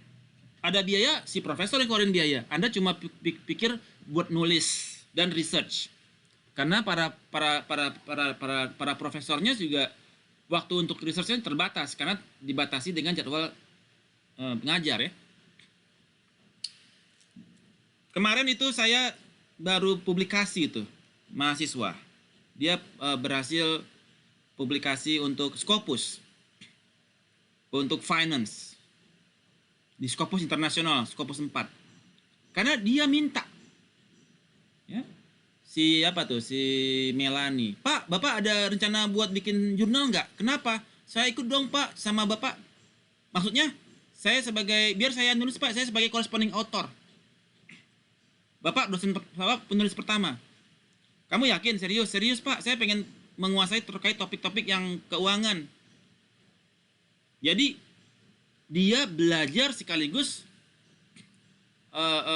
mempersiapkan diri untuk masa depannya. Saya harap Anda semua bisa berpikir kayak begitu ya. Manfaatkan dosen-dosen Anda untuk Anda bisa Kaizen, memiliki sesuatu yang bisa untuk menghadapi serangan orang Bulgaria 5 tahun lagi. Oke. Araso semua. Kapis? Araso ya Pak. Oke. Jadi, Salomita terkait apa? 5 tahun lagi mau di bidang apa? Kalau saya di bidang Open camp, manajemen open camp, bisnis, Pak. Salomita open camp. Oke, sebentar. 10 tahun lagi mau jadi apa, Salomita? Saya ingin di bidang manajemen bisnis, Pak. Saya ingin bisa mengatur jalannya bisnis gitu agar jadi Industri sukses. apa? Industri seperti itu. apa? Kalau soal industri, saya masih bingung sih, Pak. Oke. Ya nggak apa-apa, good. Maksudnya Anda misalkan oke, di dalam bisnis Anda mau bikin apanya gitu. Anda harus tahu apa yang Anda butuhkan untuk bersaing itu. Anda perlu apa? Anda perlu apa? Seperti komponen apa yang harus Anda miliki? Apa yang harus Anda miliki ketika Anda mau bersaing lawan orang Rusia, orang Jepang, Miyamoto, Satsuki Miyamoto itu, ya? Gak cukup dengan cuma, saya mau di situ, tapi Anda harus tahu apa yang harus Anda miliki. Itu yang dibutuhkan Kaizen, yang harus Anda pertajam. Sharpen the saw. Masa di kampus adalah masa sharpen the saw. Saya tulis ya. Anda di kampus itu kegiatan Anda apa? Sharpen the saw. Sharpen artinya apa? Menajamkan, Pak. So? Gergaji. Ya, betul. Menajamkan gergaji. Menajamkan senjata Anda. Mengasah pedang Anda. Begitu Anda keluar kampus, Anda siap jihad. Perang. Ya. Di kampus ini Anda sharpen the saw, mengasah pedang Anda. Pedang Anda ada macam-macam. Ada yang pedang katana, pedang belati, pedang ini, pedang itu. Dan pertanyaan saya satu. Anda mau pakai pedang apa nanti ketika Anda tamat dari sini? Itu Anda asah. Sudah siap belum pedang-pedang yang mau Anda pakai? Itu Anda asah. Bukan sekedar ilmunya, tetapi implementasinya kayak apa. Sharpen itu dengan Anda banyak project, banyak jurnal terkait dengan ilmu yang Anda minati itu. Implementasinya di mana? Di jurnal. Salah satunya. Ikut project bikin jurnal dengan dosen-dosen yang terkait dengan ilmu di sana. Nggak perlu ditawari, Anda yang minta proaktif. Kebayang Selomita? Bayang, Pak. Oke. Good. Just in time. Ya, so itu yang topik kita di hari ini. Oke, B2B Cloud, Supply Chain, Kolaboratif Commerce, B2B Marketplace, e-distributors. Ya. So, konsepnya seperti itu ya. Tadi saya sudah terangkan secara umum. Oke. Oke. Kita masih ada waktu 1,5 jam lagi untuk presentasi. Ada yang mau sudah bikin belum tugas kemarin? Kalau mau dicicil juga nggak ada masalah. Pak, saya udah sampai di sini Pak. Saya mau present sampai sini dulu. Boleh, silahkan. Ada yang mau maju? Siapa yang mau maju? Nggak ada sama sekali. Purma, udah sampai mana Purma? Kalau kelompok saya sudah buat BMC-nya, Pak. Terus masih nyusun Design thinkingnya udah buat belum design thinkingnya? desain thinkingnya baru nyusun prototype pakai Marvel itu, Pak. Oke, Yang yang kemarin dari saya sendiri. ideation segala macamnya udah bikin belum? Belum, Pak. Kan Baru kalau buat rencana design thinking itu kan dimulai dari ideationnya dulu kan? Iya, Pak. Nah, Ya, tapi kemarin saya kan belum pernah pakai Marvel tuh, Pak. Jadi saya coba pakai Marvel, masih belajar pakai Marvel gitu, udah Pak. dibikin barangnya? Masih setengah, Pak, belum selesai, Pak. Bukan, step-step yang design thinkingnya dari ideationnya sudah mulai dicicil? Udah, Pak. Baru cicil dikit. Oke, alright. Yang lain gimana? Jadi ingat, pertama design thinking dulu ya, ideationnya sampai barangnya jadi, baru business model canvas. Siapa segmennya? Ketika sudah punya barang, segmennya kayak siapa? Segmennya yang mau dituju siapa? Ya. Terus baru kemudian bikin websitenya dia. Baru pilihannya mau pakai Mailchimp, mau pakai Instagram, mau pakai Andromo atau dan lain sebagainya. So, dimulai dari design thinking dulu. Apa yang menjadi ide? Proses design thinking apa saja? Pertama apa design thinking? Udah dapat kuliahnya kan? Sudah, Apa Pak. yang pertama? Ada ideation, Kedua? define. Ketiga? Pertama itu empathize, Pak. Kedua Empathize. baru define. Oke, yang Baru pertama ketiga empathize. itu Kedua? define. Ketiga? Ideation, Ideation. Keempat? prototype, Kelima?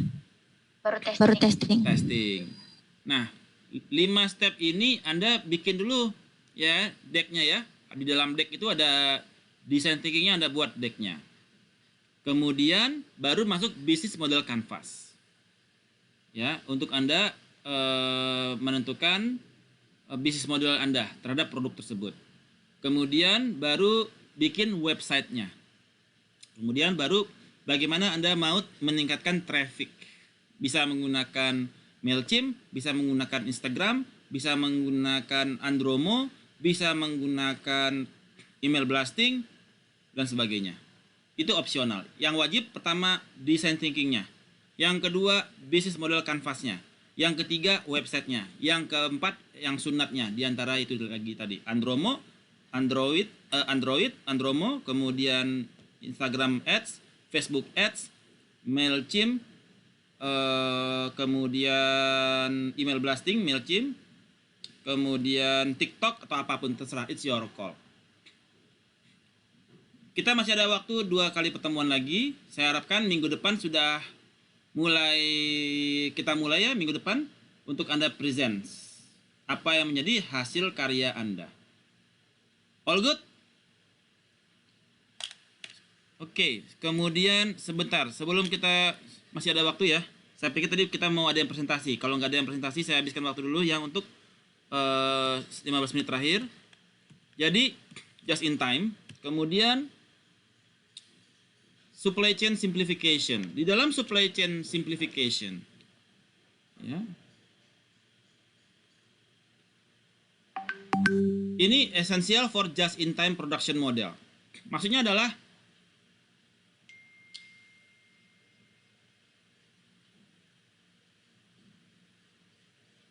kita perlu working with the strategic group of supplier untuk mengurangi administrative cost dan improve quality. Jadi kalau misalkan terlalu banyak, kita fokus kepada satu supplier saja. Misalkan ada produk yang sama, seleksi kepada 3 supplier untuk produk yang sama, jadi kita reduce supply chain. Nggak mesti tiga-tiganya, ya, mana yang terbaik dari yang itu. Nah, tujuannya untuk essential for just in time production model. Kemudian juga may involve joint product development. Seperti kayak saya dulu.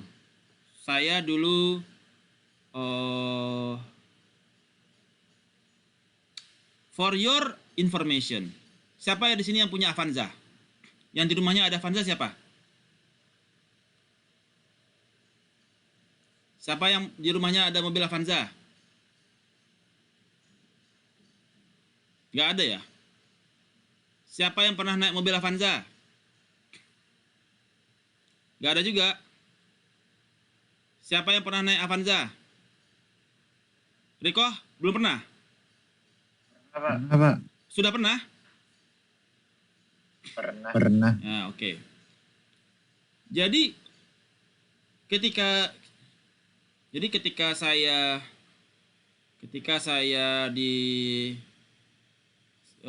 saya waktu itu diminta mewakili Indonesia untuk memindahkan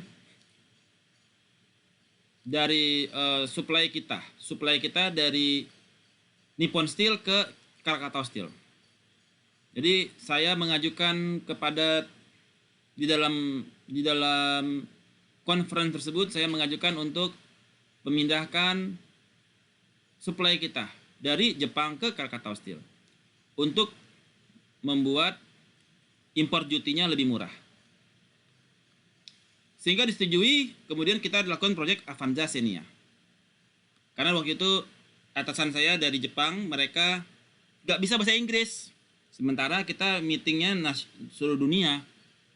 Akhirnya saya yang minta supaya kita pindah ke Krakatau Steel untuk bisa proyek Avanza Xenia. Disetujui, akhirnya proyek Avanza Xenia dimulai tahun 2002. 2002 sudah ada prototipe pertama untuk Avanza Xenia. Jadi Avanza Xenia itu dimulai dari permintaan saya kepada Toyota Motor Jepang agar diizinkan menggunakan produk Krakatau Steel. Saya baru lulus kuliah itu. Baru lulus kuliah usia 22 tahun. Kebetulan bos saya orang Jepang, nggak bisa bahasa Inggris. Saya disuruh belajar bahasa Jepang. Makanya saya kalau di kantor pakai bahasa Jepang melulu. Dan ketika kita berangkat, pertamanya saya disuruh sebagai asrot. Asrot bikin deck gitu, saya yang bikin deck. Kemudian saya jadi asrot, kemudian dia takut ngomong, nggak bisa bahasa Inggris, bahasa jelek. Akhirnya saya yang umur 22 tahun, saya yang present di depan. Ngomong pakai bahasa Inggris umur 22 tahun untuk minta Krakatau Steel dari Nippon Steel pindah ke Krakatau Steel. Di depan Toyota seluruh dunia. Akhirnya disetujui dan kita mulai proyek Avanza Xenia. Jadi Anda bayangkan, Avanza yang Anda pakai, Avanza yang Anda beli, dimulai dari langkah sederhana. Saya meminta agar Toyota Motor Jepang mengizinkan kita pindah dari Nippon Steel ke Krakatau Steel. Dan ketika disetujui, proyek ini dijalankan. Dan kemudian kita join development dengan Daihatsu. Ya, Daihatsu. Jadi ada supply chain simplification. Kita simplify, ngapain gue supply dari Nippon Steel? dari China Steel, Krakatau Steel udah ada. Tapi kita harus rubah dice. Dice-nya kalau pakai barang Krakatau, barangnya pecah, sobek, gores, karena kualitas Krakatau Steel jelek. Akhirnya kita bikin dice baru di Thailand. Dalam usia 22, saya sudah membuat proyek yang sampai sekarang masih jalan terus. Saya tim Avanza Xenia dari Toyota. Dari tahun 2002 sampai tahun 2022. 20 tahun, barangnya masih ada. Ya. Kenapa? Karena selama kuliah saya sharpen the saw. Ya, sharpen the saw. Anda harus mempersiapkan diri bertarung dengan orang Jepang. Anda harus mempersiapkan diri bertarung dengan orang Rusia. Tidak ada yang kita perlu takutin. Yang penting kuncinya cuma satu. Udah tahu semua belum kuncinya agar bisa bersaing dengan orang-orang luar itu? Riko, apa kuncinya Riko?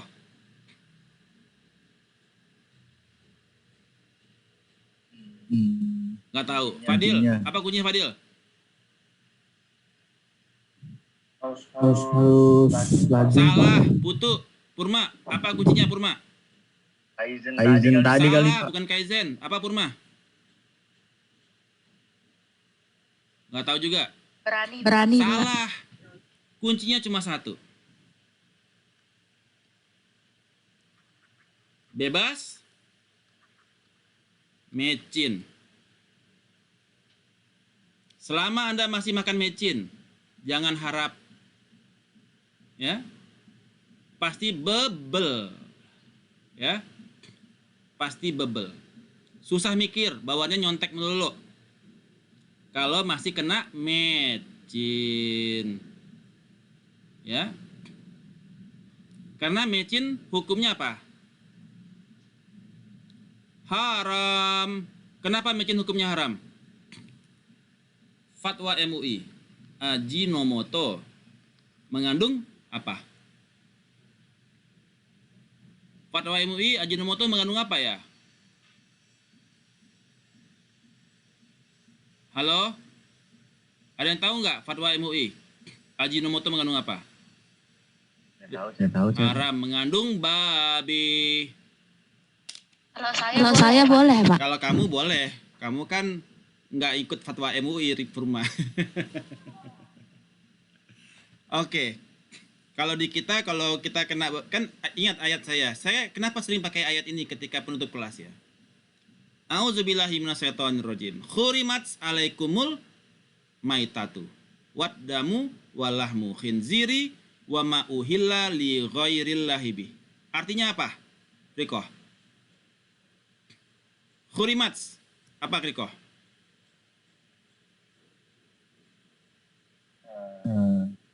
Khurimat. Satunya, Pak. Saya tahu intinya dong, Pak. Intinya apa? Jauhi. Ku haramkan. Khurimat ku haramkan. Ya, haramkan. Apa yang diharamkan? Maitatu apa? Bangkai. Ya, maitatu wat damu apa? Damu, darah. Ya. Walahmu apa? Daging. Khinziri? Khinziri apa khinzir? Khinzir. Riko jangan dimut. Babi bukan, Pak. Mut nggak dimut. Lu gimana sih mut nggak mut? Khinziri apa Fadil? Kincir babi, Pak. Babi. Selama kita orang Islam, ya, khurimat alaikumul maitatu waddamu walahmu khinziri wa ma uhilla li ghairillahi bih. Selama kita makan sesuatu yang diharamkan, ya efeknya macam-macam bagi orang muslim. Ya. Khurimat alaikumul maitatu, bangkai. Jadi makan ayam tiren udah besoknya bego. Waddamu, makan darah. Haram, itu makanannya jin. Walahmu khinziri. daging babi. Wa ma uhilla li ghairillah bi, dan segala sesuatu yang disembelih bukan atas nama Allah. Akibatnya kepada orang muslim apa? Ya kayak gitu, bebel dia jadinya. Ya. Jadi Anda harus hidup bebas dari khinzir. Bagaimana bebas dari khinzir? Karena Ajinomoto udah kena khinzir, maka semua mecin Anda harus hindari. Karena beresiko mecin itu mengakibatkan mengandung khinzir. Kebayang Riko? Fadil? Bayang Pak. Masih makan mecin nggak? Jarang Pak, tapi masih. Nah, jadi kalau mau bersinar terang, bebas mecin. Araso, semuanya Araso. Araso ya Pak. Oke. Sehan masih kena mecin itu. Sehan masih kena ya? Iya Pak. Masih kena mecin ya? Nggak tahu Pak, saya mama saya Nah, masak. bilangin sama mamanya. Mah, kalau ada mecin buat pupuk ayam aja, pupuk kandang. Oh, pupuk kandang. Oke Pak. Mecin buat pupuk mangga. Buat tanaman gitu Pak. Iya, mecin itu buat tanaman sekarang. Sama untuk bersihin toilet biar cepat bersih. Oh iya Pak. Oh iya. Oke. Alright. Jadi supply chain, accountable supply chain, sustainable supply chain, EDI kita sudah bahas, evolution of EDI tadi kita sudah bahas, mobile, business to business semua sudah on your device. Semua juga di dalam cloud ke depannya, ya. Semua everything will go to the cloud. Seperti semuanya akan expander pada waktunya.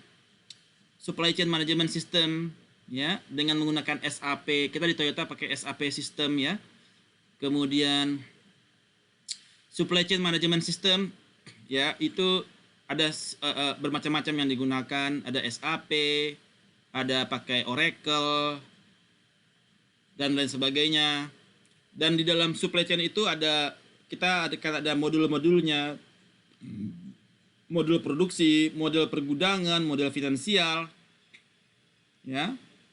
Secara finansial laporan keuangannya, financial statementnya langsung jadi, warehouse-nya, inventory-nya langsung jaga, produksinya langsung produksinya untuk assembly-nya dan lain sebagainya, ada modul-modulnya.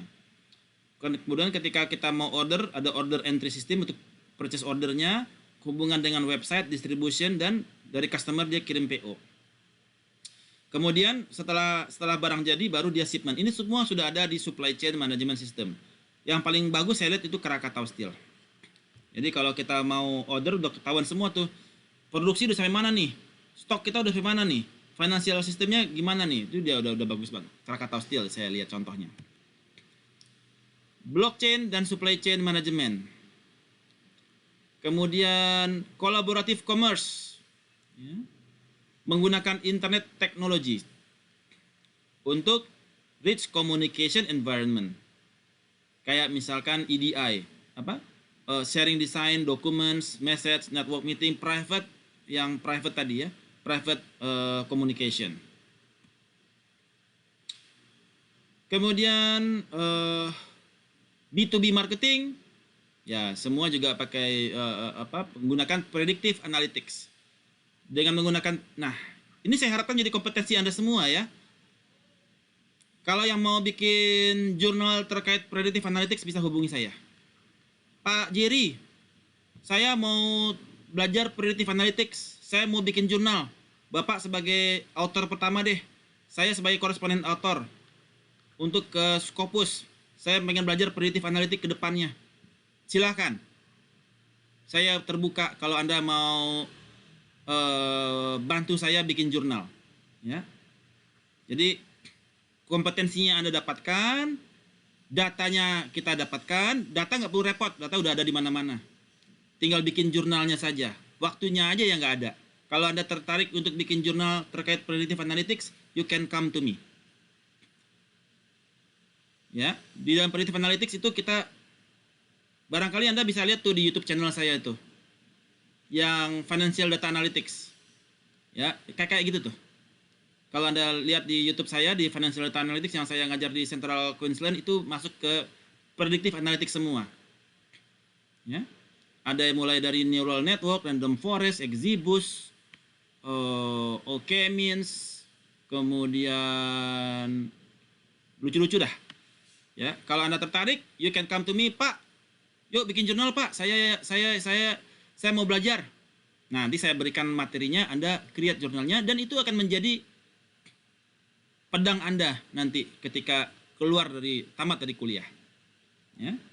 Bagi dosennya terbantu biar cepat jadi profesor, bagi Andanya juga terbantu karena Anda tamat kuliah sudah bisa jihad begitu ya, sudah bisa perang ke Rusia gitu, membantu Ukraina. Siapa yang mau daftar bikin jurnal dengan saya? Ada yang berminat nggak?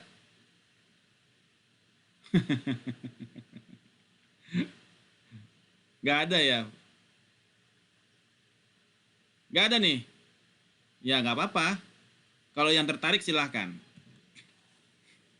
Net Marketplace. Ya, tadi yang kita bahas. E-distributor. Ya, marketplace. B2B di dalam marketplace yang sifatnya bisa ribuan vendors. Ya, kemudian industri konsorsia. Ini adalah private industrial network yang kita bisa komunikasi, kita bisa kontrol menggunakan berbagai ERP system, EDI system. Yang paling bagus Procter and Gamble, P&G. Oke, barrier. Nah, barriernya adalah kepada data sensitivity. Kadang-kadang perusahaan itu dia takut datanya bocor keluar ya. Wah, jadi mereka selalu menutup-nutupi terhadap data yang mereka miliki. Itu yang menjadi issues barrier di dalam B2B commerce ini. Demikian materi kita hari ini. Ada pertanyaan? Silahkan. Any questions? Any questions? All good? Kapish? Mantap. Oke. Tidak ada pertanyaan ya? Alright, cool. Saya harapkan minggu depan semua sudah ready untuk maju tugas assignment-nya ya. Saya udah penasaran tuh. Your design thinking.